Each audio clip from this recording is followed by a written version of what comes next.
Selic é 5,25%. Minha nossa, cara, o que é que tá acontecendo? Onde é que nós vamos parar com esse negócio aí? E o detalhe é que já é a quinta reunião consecutiva do cupom e todas elas tiveram aumento. Onde é que isso vai parar? E o pior de tudo é que tem uns analistas aí que estão falando que 2021 pode acabar com 7 ou 8% com a taxa Selic. 2021 fechando com 8 ou 7%. Isso é uma notícia muito louca para nós, mas tu, afinal de contas, sabe o que é que isso muda para nós? O que isso influencia na nossa vida? Fica comigo até o final desse vídeo que eu vou te mostrar exatamente detalhe por detalhe tudo que tu precisa saber.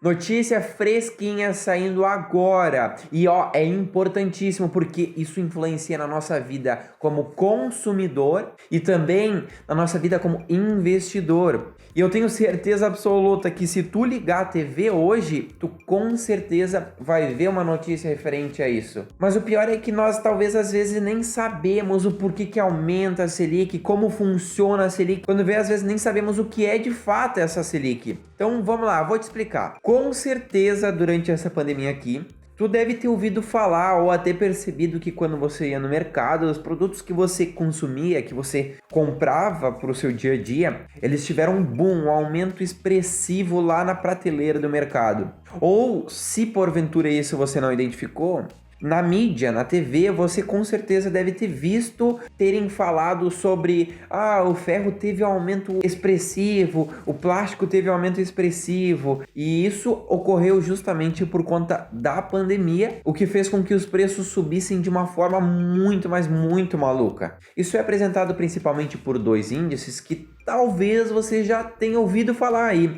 que é a inflação e o IGPM.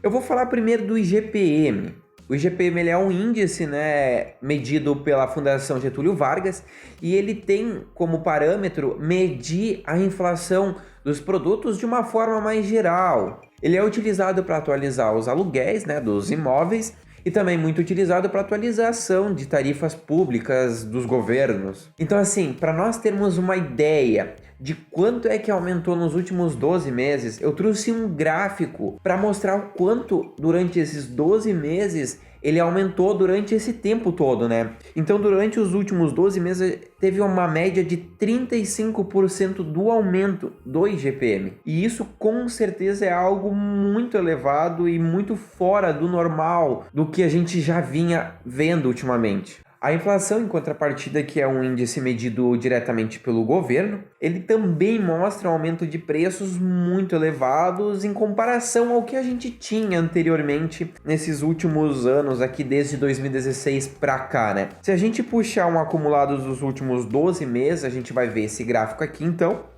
Ele teve um aumento de 8% no total. Possivelmente você já deve ter ouvido falar, talvez pelas pessoas mais antigas, né?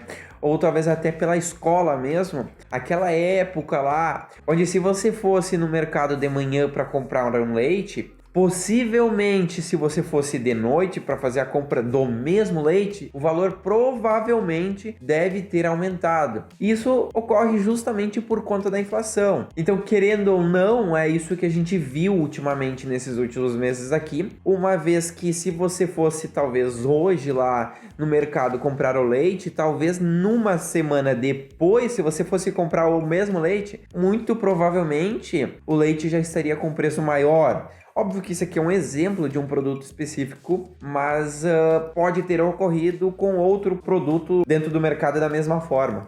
Mas aí tu vai me perguntar então, Muriel, o que é que isso muda na vida da gente além dos preços estarem mais altos e a gente não conseguir comprar mais? É exatamente esse o problema, uma vez que se o seu poder de compra diminui, consequentemente você não compra tanto quanto você comprava antes. Se você não compra tanto quanto antes, então o supermercado ele não precisa de tanta gente para a demanda atual. Então ele vai demitir pessoas, ele vai passar a comprar menos do fornecedor. O fornecedor não precisa mais produzir na mesma escala, então ele pode demitir também. Então é tudo um efeito cascata e isso altera todo o processo dentro do país. na questão de dinheiro que está gerando no mercado. Isso mais ou menos o que aconteceu com o supermercado durante a pandemia. Acontece que naquele momento todo mundo foi comprar, com medo que a pandemia fosse muito pior e fosse muito mais longe e que fosse talvez acabar os alimentos nos supermercados. Então o pessoal comprou em grande quantidade e aí não conseguiu mais dar conta da demanda. Então aquela história da demanda e da oferta, né? E isso acabou com que fosse necessário produzir muito mais e, consequentemente, não tinha estoque suficiente. E aí acabou aumentando o preço. E aí, então, para resolver isso, o governo acaba aumentando a taxa básica, a taxa Selic, pois esse é o principal mecanismo utilizado pelo governo para conseguir aliviar a cotação muito maluca que o dólar está acontecendo e também a inflação que está explodindo. Inclusive, analistas acreditam que nos próximos meses é passível que se bata novamente os R$ 4 em dólar. E também que vai acabar conseguindo desacelerar esse aumento da inflação que tá muito maluca, né? Mas acontece que a gente já teve diversos aumentos da Selic só em 2021. Já foram 5 reuniões, então essa daqui é a quinta, na verdade, com cada uma delas teve um aumento, né? Em 20 de janeiro, a Selic passou a ser 2%. Na reunião do dia 17 de março, a Selic passou a 2,75%.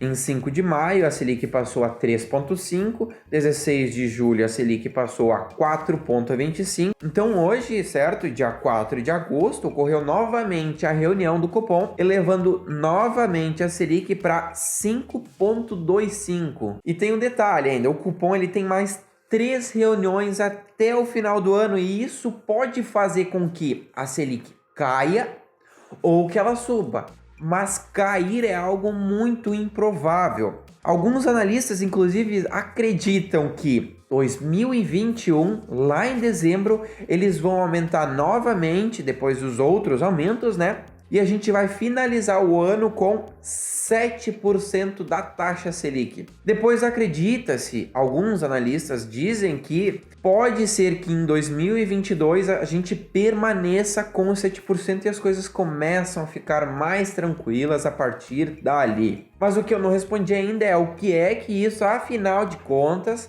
muda na nossa vida. Então vamos lá, com o aumento da Selic, os juros dos empréstimos e dos financiamentos, seja para pegar um dinheiro emprestado, seja para investir, seja para financiar o seu imóvel próprio, pois os bancos utilizam a Selic como parâmetro principal. Então, se a Selic aumentar, consequentemente o financiamento, o empréstimo, eles vão aumentar também.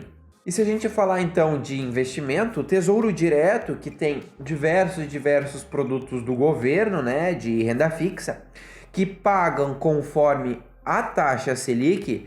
Então, se a taxa Selic for aumentando, consequentemente, o rendimento do seu investimento na renda fixa, consequentemente, vai aumentar também. E olha só que maluco. Em 2015, a Selic chegou a bater 14,25%. E no final de 2016, a Selic começa a cair, ó, sem parar. Ela caía. E em 2020, a Selic bateu o recorde, o mínimo histórico da taxa Selic até hoje, batendo 2%. Então, praticamente de 2020 até o início de 2021, permaneceu 2%. Mas o que é que isso aconteceu com esse movimento? Acontece que diversos investidores, vendo esse movimento de queda da Selic e vendo que não vale mais a pena ter investido na renda fixa, onde já não paga mais 14,25%, que convenhamos que é um rendimento legal para quem é conservador. A partir de 2016, isso começar a cair, então tu precisa buscar outra forma de conseguir ganhar dinheiro, ter uma rentabilidade melhor. Então acontece que houve uma migração elevadíssima, um boom de pessoas entrando na bolsa de valor. E o detalhe é que isso se intensificou quando começou a ter aquele negócio da pandemia, circuit breaker, e foi a bolsa caindo, Ibovespa cai, caindo até bater quase lá seus 60 mil pontos. Meu, isso é fora do comum em comparação ao valor que o Ibovespa tá hoje, batendo ali 120 a 130 mil reais. Só que observe que, na verdade, agora a gente está com um movimento inverso, onde que o investidor conservador está na bolsa, onde teoricamente não é um local conservador, não é um local tão seguro. Esse, então, ele vai acabar migrando da renda variável para a renda fixa, assim que o rendimento da renda fixa for aumentando novamente, o que vai dar para ele uma garantia, uma segurança mais tranquila nos seus investimentos. Só que, claro, essa movimentação, isso vai depender muito de investidor para investidor. É aquela questão de quanto de risco esse investidor quer ter nos seus investimentos, ou seja, esse investidor ele realmente tá tranquilo apenas recebendo Selic durante o ano, apenas recebendo, digamos, 7% ao ano, querendo ou não, pode que sim, pode que não, que esse rendimento é muito baixo em comparação à renda variável. Bom, então agora é a gente aguardar, né, para ver se esses analistas eles acertam então esse final de ano aí, e se realmente 2021 vai finalizar com 7% de Selic lá em dezembro, e se 2022 vai permanecer com o 7 ou 8%, como alguns outros analistas aí estão falando. Mas e aí, será que nessa década a gente vai ver novamente 2 dígitos na taxa Selic? Olha, eu sou curioso para ver o que é e qual é a movimentação que os brasileiros fariam numa situação dessa. Mas o que me resta é aguardar e ver o que é que acontece, né? Bom, eu espero que tenha ficado claro para você como é que funciona a Selic, certo? E o porquê que teve esse aumento novamente, por que teve tantos aumentos e o porquê que pode ser que tenha novamente mais alguns aumentos aqui pela frente. Mas não esquece de dar aquele like lá, porque o YouTube ele entende que quanto mais like tem o vídeo, o conteúdo é bom e ele acaba entregando para mais gente. E não se esquece de se inscrever aqui no canal para continuar recebendo meu conteúdo para você. Feito então, até o próximo vídeo.